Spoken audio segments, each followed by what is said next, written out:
नमस्कार प्यारे बच्चों। आप सबका बुक पढ़ लो यूट्यूब चैनल पर हार्दिक अभिनंदन और स्वागत है। जैसा कि आपको पता है, हम राजस्थान के बदले हुए पैटर्न के अनुसार राजस्थान जीके का अध्ययन कर रहे हैं, जिसमें हम कक्षा 6 की बुक है हमारा राजस्थान, उसके अध्याय 6 का जो नाम है वो है राजस्थान का भौतिक स्वरूप। इसमें अपन ने जो राजस्थान के 4 भौतिक स्वरूप है इनका अध्ययन कर लिया था। हम इसी श्रेणी में आगे बढ़ते हुए इस जो अध्याय है इसका बचा हुआ भाग जो राजस्थान की जलवायु है, मौसम से संबंधित है, उसका अध्ययन करेंगे। तो ये जो 4 भौतिक भाग थे, थारका मरुस्थल, अरावली पर्वतमाला और पूर्वी मैदान, दक्षिणी पूर्वी पठार, इसका अध्ययन कल अपन ने कर लिया था। आज अपन देखेंगे कि राजस्थान की जलवायु और ऋतुएं कौन कौन सी है, कैसी हैं। तो राजस्थान की जलवायु पर मानसून का स्पष्ट प्रभाव है, यानी कि जो राजस्थान की जलवायु है वो मानसून पर निर्भर करती है या मानसून से प्रभावित रहती है। प्रदेश की अक्षांश स्थिति, जैसे आपको मैंने जब राजस्थान का राजस्थान की स्थिति बताई थी कि ये भारत के संदर्भ में कहाँ है, पूरे विश्व में क्या है, तो आपको पूरे ग्लोब के संदर्भ में बताया था कि पूरी पृथ्वी या भूभाग को जब आड़ी रेखाओं द्वारा बांटा जाता है तो इसे तो अक्षांश बोलते हैं, और खड़ी रेखा द्वारा इसे विभाजित करते हैं तो इसे देशांतर बोलते हैं। तो इसमें जो जलवायु है ये अक्षांशीय स्थिति इस पे निर्भर करती है। तो प्रदेश की अक्षांशीय स्थिति भारत उपमहाद्वीप में उत्तर पश्चिम में स्थित है, यानी कि जो अपना राजस्थान है ये पूरे भारत की कौन सी दिशा में स्थित है, उत्तर पश्चिम स्थित है। समुद्र से दूरी और अरावली पर्वतमाला की स्थिति और प्रदेश के विस्तार के कारण राजस्थान देश का एकमात्र प्रदेश है। देखो, इसमें आपको पूछा जा सकता है कि राजस्थान की जलवायु किन किन के कारण प्रभावित होती है। तो एक तो अक्षांश के कारण, दूसरा यानी ये किस अक्षांश पे स्थित है उसके कारण उस प्रकार की जलवायु यहाँ है, दूसरी ये भारत के किस दिशा में स्थित है, ये उत्तर पश्चिम दिशा में स्थित है, इसके समुद्र से ये काफी दूरी पर है, और इनके मध्य में से जो अरावली पर्वतमाला है, आडवाल पर्वत, ये भी इसकी जलवायु को प्रभावित करता है। और प्रदेश के विस्तार के कारण राजस्थान देश का एकमात्र प्रदेश है जहाँ 5 प्रकार की जलवायु परिस्थितियां उपलब्ध है, यानी कि प्रदेश, ये जो राजस्थान देश है यहाँ पे जो जलवायु है वो 5 प्रकार की, यानी पूरे देश में सर्वाधिक जलवायु इस क्षेत्र में पाई जाती है। जहाँ राज्य के पश्चिम में लगभग 61% भाग, जिसे हम थारका मरुस्थल बोल रहे थे, शुष्क और अर्ध शुष्क मरुस्थलीय जलवायु है। यानी कि इस जो थारका मरुस्थल में यहाँ पे 2 प्रकार की जलवायु देखने को मिलती है, एक तो शुष्क मरुस्थलीय जलवायु, एक अर्ध शुष्क मरुस्थलीय जलवायु। वहीं अरावली के पूर्व में अपने को जयपुर जो मैदानी भाग था उसमें अपन देखें तो जयपुर और उत्तरी पूर्वी जिलों में उपादर जलवायु, यानी कि जो ये आपको मैप के माध्यम से बताएं तो देखो ये जो भाग है यहाँ पे, ये वाला मुख्यतः इस भाग में पाई जाती है उपादर प्रकार की जलवायु, और इसमें पाई जाती है शुष्क, जो महान मरुस्थल वाला भाग था इसमें शुष्क प्रकार की, और ये जो आपको मध्य में दिख रहा है इसमें है अर्ध शुष्क प्रकार की जलवायु। इस वाले भाग में अर्ध शुष्क प्रकार की जलवायु पाई जाती है। तो एक अपन देखते हैं कि जयपुर और उत्तरी पूर्वी जिलों में उपादर जलवायु, और सर्वाधिक सवाई माधोपुर से लेकर उदयपुर तक आर्द्र जलवायु, एवं दक्षिण में बांसवाड़ा एवं दक्षिण पूर्व में झालावाड़ जिलों में अति आर्द्र जलवायु पाई जाती है। औसत वार्षिक वर्षा लगभग इन जो अति आर्द्र जलवायु वाले क्षेत्र है यहाँ पे 100 सेंटीमीटर तक होती है। अपन जो वर्षा रेखा है, सम वर्षा रेखा, आजकल एग्जाम में इनसे भी प्रश्न काफी पूछे जाते हैं, वो भी अपन देखेंगे। तो आपको पूछा जा सकता है जो अति आर्द्र जलवायु वाले क्षेत्र है वहां पे कितनी सेमी समवर्ष वर्षा लगभग होती है, औसतन तो वहां पे लगभग 100 सेमी तक वर्षा होती है। राजस्थान भारत के अन्य प्रदेशों की तुलना में अधिक शुष्क है, यानी कि सूखा प्रदेश है राजस्थान के अन्य प्रदेश या राज्यों की तुलना में।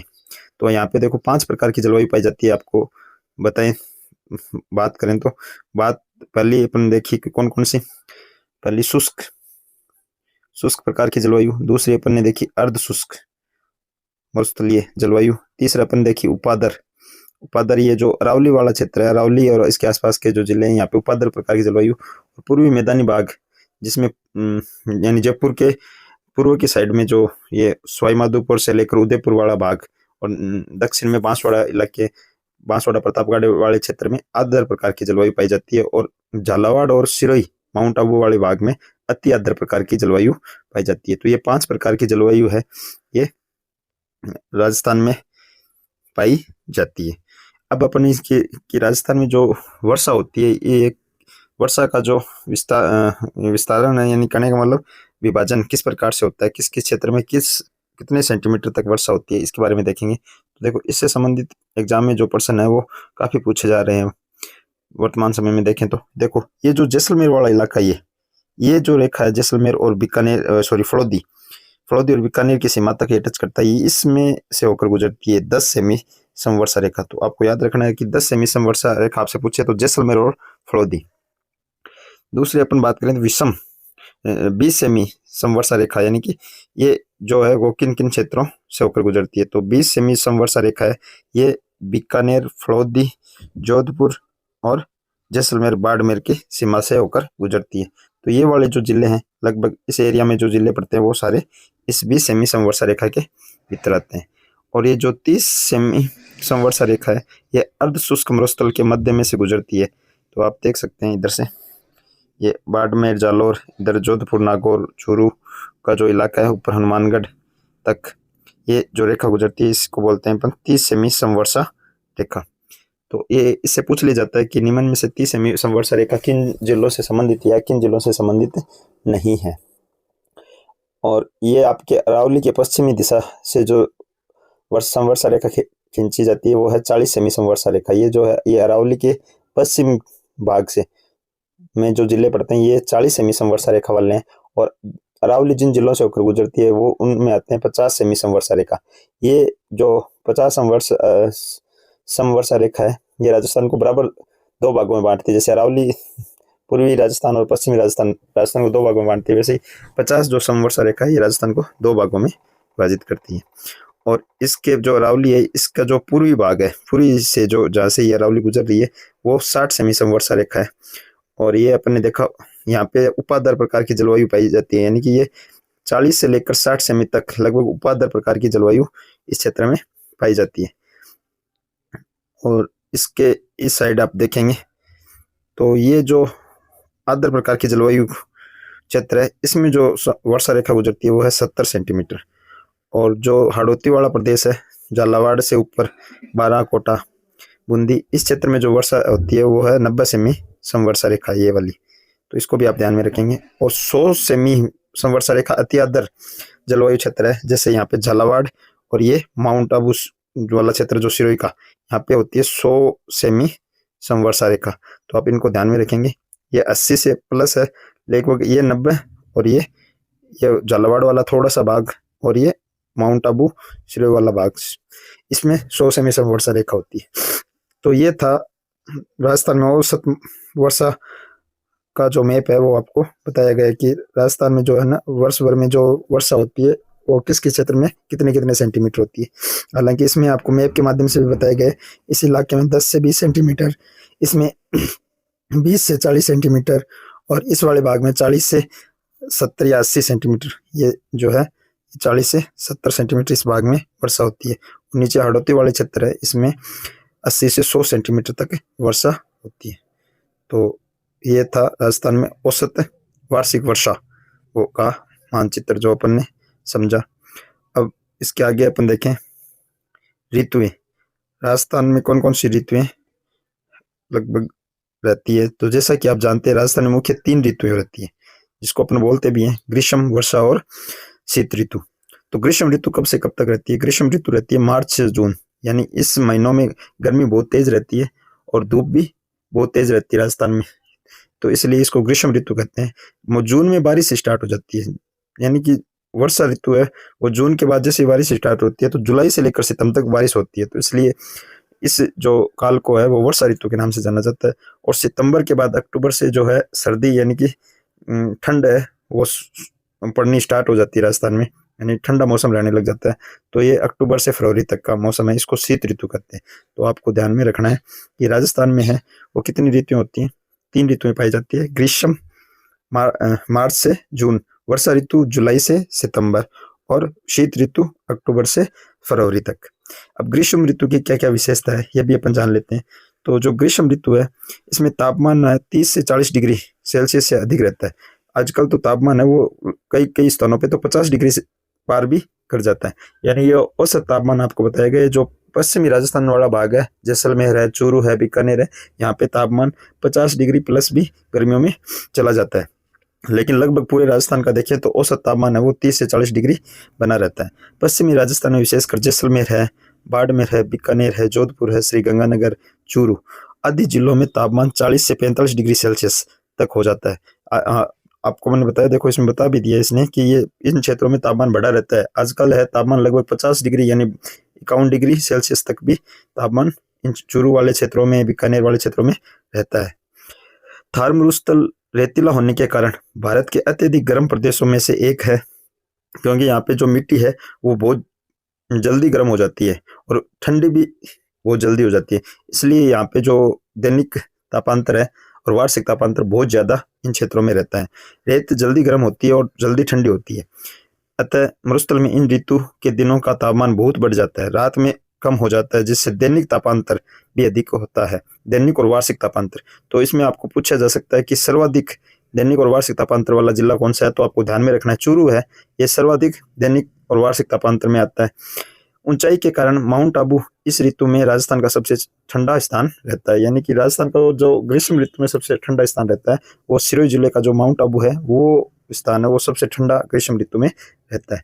तभी आपने देखा होगा कि जब अंग्रेजों का शासन था भारत में, तब अपने राजस्थान में अंग्रेजों की जो एक प्रकार से मुख्य स्थान माने तो वो गर्मियों में है वो माउंट आबू चले जाते थे, क्योंकि उनसे गर्मी सहन नहीं होती। तो गर्मियों के दिनों में तो वो माउंट आबू रहते थे और बाकी सर्दी के दिनों में अजमेर वाले क्षेत्र में मुख्य स्थान उनका हुआ करता था।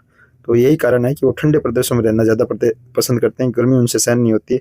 इसलिए अपने को ये ध्यान में रख लेना है कि गर्मी में सबसे ठंडा स्थान जो रहता है पूरे राजस्थान में वो है माउंट आबू सिरोही वाला। अब देखो एक कीवर्ड के रूप में यहाँ पे दिया लू। लू देखो ये राजस्थान में चलने वाली गर्म हवा है। ये लू क्या होती है, देखो इसके बारे में कई बार प्रश्न पूछ लिया जाता है परीक्षा में। राजस्थान में ग्रीष्म ऋतु में चलने वाली अत्यंत गर्म धूल भरी हवाओं को लू कहता है। इस लू की स्पीड है वो 80 प्लस हो जाती है, कई बार 80 किलोमीटर प्रति घंटा से भी तेज चलती है लू। ये बहुत ही खतरनाक होती है। इस स्थिति में यानी कि बाहर निकलना घूमना बड़ा मुश्किल हो जाता है। कभी कभी इनकी गति 100 किलोमीटर प्रति घंटा से भी अधिक हो जाती है। तो देखो इतनी तेज स्पीड में अगर ये गर्म हवा चलेगी तो व्यक्ति का चलना या बाहर निकलना तो दुभरी हो जाता है। लगभग टेम्परेचर 50 प्लस टेम्परेचर और इतनी तेज गर्म हवा, तो ये व्यक्ति को घायल कहीं कर देती है एक टाइप से। तो ये पश्चिमी राजस्थान में ये लू चलती है, तो आपको ध्यान रखना है। लू क्या होती है, ये गर्म हवा होती है जो लगभग 80 से 100 किलोमीटर प्रति घंटा की स्पीड से चलती है। अगला अपन देखें वर्षा ऋतु। राजस्थान की 90 से 95% तक वर्षा इस ऋतु में होती है, जो मानसूनी हवाओं से जुलाई से सितंबर के मध्य होती है। यानी कि वर्षा ऋतु की विशेषता देखें तो क्या क्या विशेषता है। राजस्थान में 90 से 95% वर्षा वो इसी ऋतु में होती है, यानी कि ज़्यादातर वर्षा इस वर्षा ऋतु में होती है। जो मानसून आता है अपना, ये राजस्थान में दो प्रकार के मानसून से वर्षा होती है। एक तो अरब सागर से आने वाले मानसून और एक बंगाल के खाड़ी से आने वाले मानसून के कारण। जो बंगाल की खाड़ी से आने वाला मानसून है अधिकतर वर्षा उसी के कारण होती है, क्योंकि अरब सागर से जो मानसून आता है वो अरावली के पैरेलल होकर निकल जाता है, तो उससे बहुत कम ही वर्षा राजस्थान में होती है। तो इस वर्षा ऋतु का जो काल है जुलाई से सितंबर, इसमें सर्वाधिक वर्षा बंगाल की खाड़ी से आने वाले मानसून से होती है। अच्छा आगे अपन देखते हैं, अरब सागर और बंगाल की खाड़ी दोनों शाखाओं के मानसून से वर्षा होती है। बंगाल की खाड़ी के मानसून से राजस्थान में अधिक वर्षा होती है। इसका कारण मैंने आपको बता दिया कि बंगाल की खाड़ी से आने वाले मानसून के जो अरावली है वो बाधा का काम करती है, इसलिए पूर्वी राजस्थान में अच्छी वर्षा होती है, जो अधिकांश पूर्वी राजस्थान में होती है। अरब सागर के मानसून से अधिकांश वर्षा दक्षिणी राजस्थान यानी जो बांसवाड़ा, प्रतापगढ़, ये डूंगरपुर इलाका है, इस क्षेत्र में अच्छी वर्षा इससे होती है। सर्वाधिक वर्षा झालावाड़ जिले में लगभग 100 सेंटीमीटर होती है, जिससे राजस्थान का सबसे आदर जिला माना जाता है। हाँ, ये भी आपको अच्छा फैक्ट ध्यान में रखना है कि राजस्थान का सबसे आदर जिला कौन सा है, वो है झालावाड़। सबसे कम वर्षा जैसलमेर जिले में होती है, लगभग 10 सेंटीमीटर तक ही होती है। सबसे अधिक वर्षा प्राप्त करने वाला स्थान पूछे कि सर्वाधिक वर्षा वाला स्थान कौन सा है, तब तो हो जाएगा माउंट आबू। और सबसे सर्वाधिक वर्षा वाला जिला पूछे तब हो जाएगा झालावाड़। माउंट आबू में लगभग 150 सेमी औसतन वर्षा होती है, क्योंकि ये सबसे ऊंचाई पर स्थित है और ठंडा प्रदेश भी है। राजस्थान के दक्षिणी पूर्वी भाग में उत्तर पश्चिमी भाग की ओर लगातार वर्षा कम होती है। यानी कि अपन बात करें कि ये अगर पूर्ण राजस्थान है तो जिस हिसाब से ये उत्तर पश्चिम की ओर अपन बढ़ते हैं, तो इस दिशा में चलने पर ये धीरे धीरे धीरे धीरे यहाँ पे वर्षा ज्यादा होती है, फिर यहाँ पे ऐसे जैसे जैसे अपन इधर बढ़ते हैं यहाँ पे वर्षा कम होती जाती है। तो आप ध्यान रखेंगे कि दक्षिण पूर्व से उत्तर पश्चिम की ओर चलने पर वर्षा में कमी आती है। वर्षा लगातार कम होती जाती है। अरावली के पूर्व में 50 सेमी से अधिक और पश्चिम में 50 सेमी से कम वर्षा होती है। आपको मैंने अभी थोड़ी देर पहले बताया कि मान लो ये अपना राजस्थान है पूरा, तो इस राजस्थान के मध्य में ये अरावली है, ये 40 सेमी, ये 60 सेमी, और मध्य में ये 50 सेमी समवर्षा रेखा है। तो इसके जो पश्चिमी भाग है, अरावली के जो पश्चिमी राजस्थान है, यहाँ पे 50 सेमी से कम वर्षा होती है, और इसके जो पूर्वी वाला राजस्थान है, यहाँ 50 सेमी से अधिक वर्षा होती है। तो ये आपको ध्यान में रख लेना है ये बात। अब अपन चलते हैं, नेक्स्ट ऋतु है अपनी शीत ऋतु। शीत ऋतु में देखो इसकी क्या क्या विशेषता है। राजस्थान में शीत ऋतु में तापमान धीरे धीरे कम हो जाता है। जहाँ पे गर्मियों में तापमान लगभग 40-45 डिग्री सेल्सियस रहता है, वहीं सर्दियों में तापमान वो लगभग 0 डिग्री सेल्सियस के नजदीक पहुंच जाता है।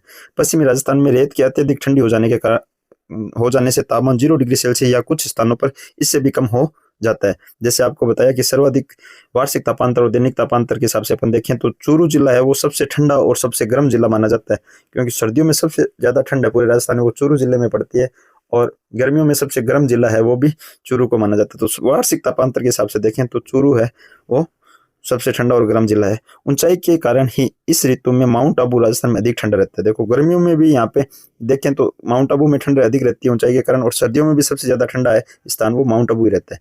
इस ऋतु में आकाश साफ, यानी कि मानसून नहीं होने के कारण आकाश साफ रहता है, बारिश वगैरह कम होती है, और हवाएं हैं वो धीरे धीरे चलती है। जनवरी महीने में हवा की स्पीड है वो तेज होती है, जिसे अपन शीतलहर के नाम से भी बोलते हैं कि शीतलहर चल रही है, यानी हवा की स्पीड तेज हो जाती है, ठंडी हवाएं चलती है जैसे शीतलहर। और गर्मियों में जो तेज हवा चलती है, गर्म हवा जिसे अपन लू कहते हैं। उत्तर भारत में आने वाली शीतलहर के प्रभाव में आने से ठंड बहुत बढ़ जाती है, यानी उत्तर से जो हिमालय से जमे हुए पहाड़ों से जो हवाएं आती है, ठंडी हवाएं, जिससे के कारण भी राजस्थान में ठंड बढ़ जाती है। तो ये राजस्थान की जलवायु और ऋतु में अपन ने देखी। हाँ, एक ये पॉइंट और देख लेते हैं अपन, माउठ। माउठ है ये क्या होती है? माउठ एक बारिश का नाम है।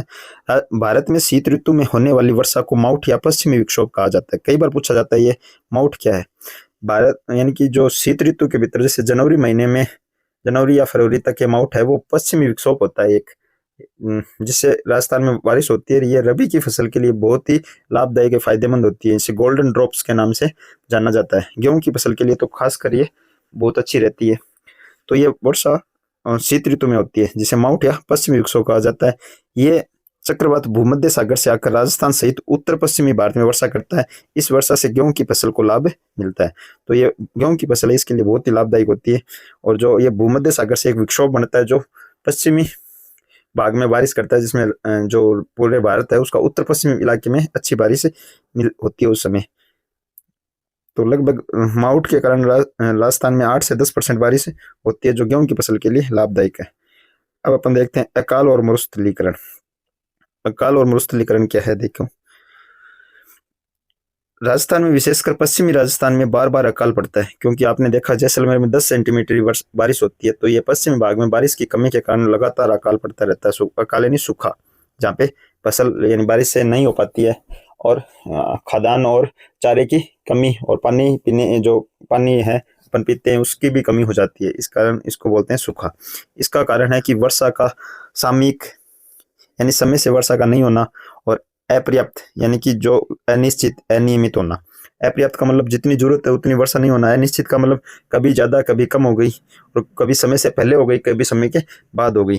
ये कई कारण इसमें रहते हैं। तो आप देख सकते हैं कि पश्चिमी राजस्थान में सूखा ज्यादा क्यों पड़ता है, कि बारिश है वो समय से नहीं होती है, या कभी समय से पहले कभी समय के बाद, कभी ज्यादा कभी कम, कभी होती नहीं है। इस स्थिति में यहाँ पे सूखा अधिक पड़ता है।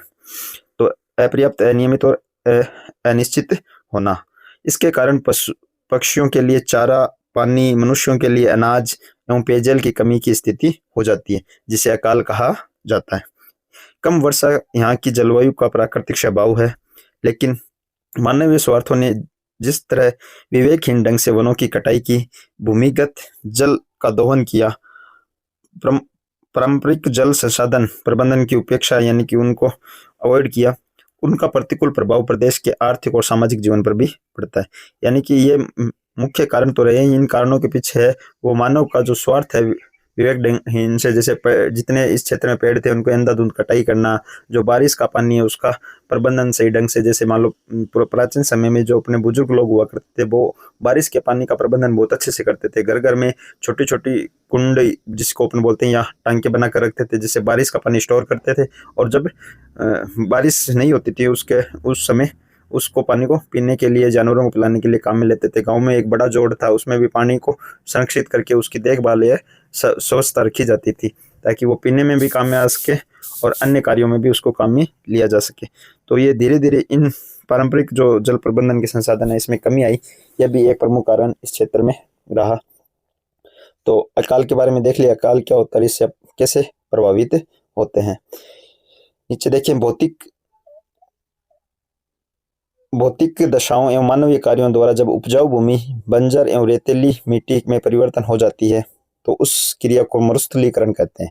जब मान लो भौतिक दशाएं जो भी है जलवायु के कारण या मानव जैसे वनों की कटाई करके मरुस्थल का या अरावली की कटाई करके मरुस्थल का विस्तार हो रहा है, भूमि अनुपजाऊ हो रही है, बंजर हो रही है, और रेतीली मिट्टी निरंतर आगे, जिसे मरुस्थलीकरण या मरुस्थल का मार्च भी बोलते हैं, मरुस्थल आगे बढ़ता रहता है। लगभग साल में देखें तो आधा किलोमीटर से 1 किलोमीटर तक मरुस्थल का विस्तार हो रहा है, जिसे हम मरुस्थल मार्च या कहते हैं मरुस्थलीकरण। तो ये भी एक प्रमुख कारण है। राजस्थान में पश्चिमी भाग में लगातार मरुस्थल का विस्तार हो रहा है, फिर भी वृक्षारोपण द्वारा इसे कम करने का प्रयास किया जा रहा है। यानी कि वृक्षारोपण ही एक माध्यम है जिससे मरुस्थल को आगे बढ़ने से रोका जा सकता है। या फिर जो अरावली वाला क्षेत्र है इसमें जो अवैध खनन, आपने सुना है कि अवैध खनन के कारण पहाड़ियों को पूरा समूल जड़ से ही नष्ट किया जा रहा है, जिसके कारण मरुस्थल का विस्तार बहुत तेजी से हो रहा है। तो ये दो बातों पर राजस्थान में मुख्य ध्यान देने की आवश्यकता है, जिससे राजस्थान में जो मरुस्थल का विस्तार है इसको रोका जा सके। तो आपको ध्यान रखना है कि राजस्थान में मरुस्थल का विस्तार किस प्रकार हो रहा है और इसके पीछे मानव का स्वार्थ के कारण किस प्रकार ये जो प्रकृति है, जलवायु है, ये प्रभावित हो रही है। तो ये था अध्याय नंबर 6, इसको आज अपन ने कंप्लीट किया। इसका फर्स्ट पार्ट अपन ने पिछले वीडियो में किया और इसका बचा हुआ भाग अब किया। अब इसकी जो प्रमुख शब्दावलियां और इसके प्रश्न है वो अपन देखते हैं, छोटे प्रश्नों को। बंजर भूमि, बंजर भूमि वह भूमि होती है जहाँ खेती के लिए अनुपयुक्त है, यानी कि वो खेती के काम की नहीं रहती है, उस भूमि को बोलते हैं अपन बंजर भूमि। उत्खात या भीवड़, देखो अपन ने देखा था कि चंबल नदी का बहाव वाला क्षेत्र है, चंबल नदी का बहाव वाला क्षेत्र है कोटा से लेकर धौलपुर तक। वहां पे जो इसके तीव्र बहाव के कारण है उबड़ खाबड़ भूमि हो गई, जिसे वेटलैंड टोपोग्राफी के नाम से भी जाना जाता है। सॉरी। मानसूनी हवा, वे मानसून पवने जो वर्ष में दो बार अपनी दिशा बदलती है, यानी ये एक प्रकार की मौसमी हवा होती है जो 2 बार है ना साल में अपनी दिशा बदलती है, इसे बोलते हैं मानसूनी हवा। समवर्षा रेखाएं, मानचित्र पर समान वर्षा वाले स्थानों को मिलाते हुए खींची जाने वाली काल्पनिक रेखा को ही समवर्षा रेखा कहते हैं। जैसे अपन ने देखा ही था कि समवर्षा रेखा इधर से स्टार्ट करते हैं उत्तर पश्चिम में 10 सेमी से 20 सेमी, और दक्षिण पूर्व की ओर अपन बढ़ रहे थे तो 100 सेमी तक वर्षा समवर्षा रेखाएं खींची थी। सम यानी उस समान वर्षा वाले क्षेत्रों को इन रेखाओं से मिलाया जाता है। अपर्दन, अपर्दन क्या होता है, इस प्रक्रिया में जल से यानी जल के कटाव के कारण और एक पवन यानी कि पवनों की तेज गति के कारण भी जैसे शक्तियों द्वारा पृथ्वी की सतह से मिट्टी चट्टान को कटाव द्वारा एक स्थान से दूसरे स्थान पर ले जाया जाता है, जिसे अपर्दन कहते हैं। जैसे मान लो पश्चिमी राजस्थान में ज्यादातर जो अपर्दन होता है वो पवनों के कारण होता है, यानी कि जो दोहरे या दरियन अपन ने पड़े थे उनको तेज पवन के भाव से वो मिट्टी उठती है वहां से और दूसरे स्थान पर जाके जम जाती है, जिससे एक स्थान से दूसरे स्थान पर मिट्टी का जाना ही अपर्दन कहलाता है। और पश्चिमी राजस्थान में नदियों के माध्यम से जल के द्वारा मिट्टी का एक स्थान से दूसरे स्थान पर चले जाना और ये इस प्रकार की घटना को अपन अपर्दन कहते हैं। तो राजस्थान में 2 प्रकार से अपर्दन देखने को मिलता है, एक तो जल और एक पवन के माध्यम से। तो अब इसके अपन अभ्यास प्रश्न देखते हैं। जो फर्स्ट प्रश्न है विकल्प वाले वो देखें, इसमें 2 प्रश्न दिए हुए हैं।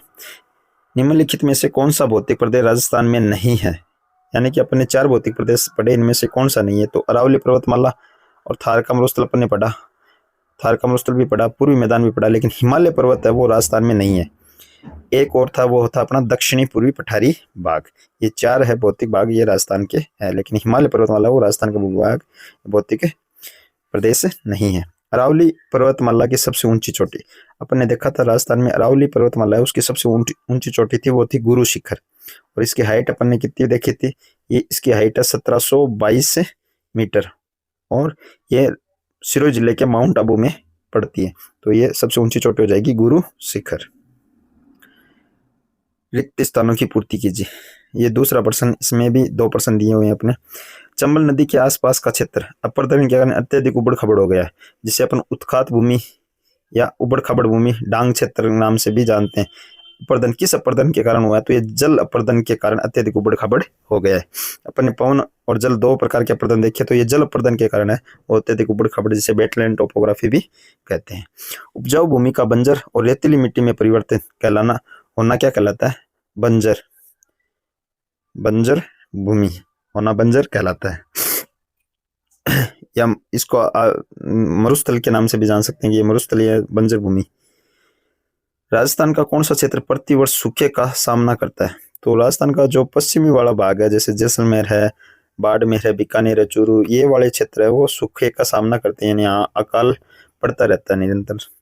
माउट किसे कहते हैं? माउट है वो शीत ऋतु में राजस्थान में जो पश्चिमी विक्षोभ है भूमध्य सागर से जो बनता है, उसके कारण जो उत्तरी भाग में जो बारिश होती है उत्तर पश्चिम भारत के, वहाँ राजस्थान में भी इसका लाभ मिलता है। तो इस बारिश को कहते हैं माउट या पश्चिमी विक्षोभ।